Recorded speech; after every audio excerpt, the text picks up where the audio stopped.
जय Jagannath. Welcome to Dilip गाड़ी YouTube channel. यही वीडियो माध्यम आपको जनइबी आपंकर रेशन कार्ड केवाईसी अच्छी कि नहीं, आपड़ केमी चेक करेंगे आप घरे बस मोबाइल मध्यम केवल गोटे सिंपल प्रोसेस रे। कारण एवं रेशन कार्ड रे केवाईसी रहा निहाती दरकार। जदि आपंकर केवाईसी न रोचे रेशन कार्ड ताल आप रेशन कार्ड टी केत भी कटि जापे। तेणु चलतु यही वीडियो माध्यम जाना केमी आपंकर केवाईसी स्टाटसटा अच्छी ना कि आप रेशन कार्ड रे केमी चेक करेंगे। वीडियो स्टार्ट करने पूर्व यदि आप चैनल को प्रथम थर पर आसुँच चैनल को सब्सक्राइब कर रखि था। जो चैनल को सब्सक्राइब कर नोटिफिकेशन बेल आइकन ऑल पे सेट कर दिखाँ तेल सब इनफर्मेशन वीडियो ही यही चैनल आपरे और देखिपारे। चलते एवं देखिए आपंकर केवाईसी स्टाटस टी आपड़ी जानीपर रेशन कार्ड अच्छी कि नहीं। प्रथम आप कौन ब्राउजर गोटे ओपन करूँ।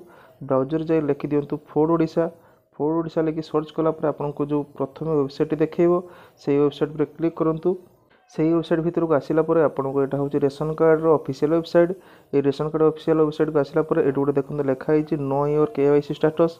ये देखते अच्छी नो योर केवाईसी स्टाटस तार क्लिक कर दिंतु। ये देखते अच्छी नो योर केवाईसी स्टाटस तार क्लिक कर दिंतु। देखो मुझे क्लिक करदेली। तापर ये आपको दुईट ऑप्शन मांगो आधार कार्ड बा रेशन कार्ड। जहाँ जदि आप रेशन कार्ड नंबर अच्छी रेशन कार्ड नंबर दे दिंतु। ना जदि आप आधार कार्ड नंबर द्वारा चेक करने चाहते हैं आधार कार्ड नंबर ये फिलअप कर दिंतु।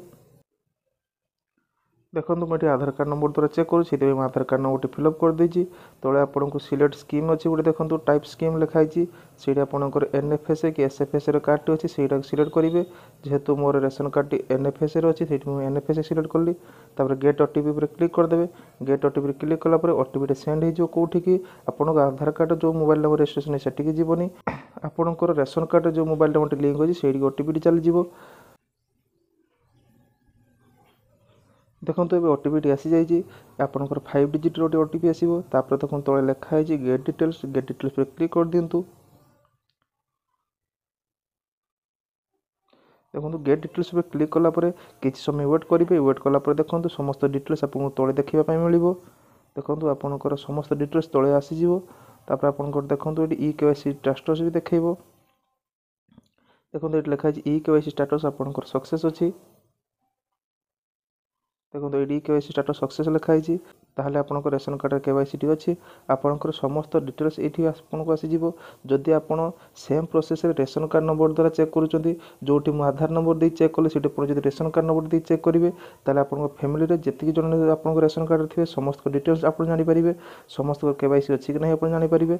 मुझे केवल ये प्रोसेस मध्यम आपको देखीदेली केमी आप चेक करेंगे। एथिरे आपको रेशन कार्ड नंबर देखिए आपको ना देखेब बापा ना जहाँ भी थी आप समस्त डिटेल्स देखा पाइबे। तेणु आप चाहिए आप रेशन कार्ड नंबर मध्यम चेक करेंगे। तेल आप रेशन कार्ड जी फैमिली थे समस्त केवाईसी आप चेक कर देखिपारे।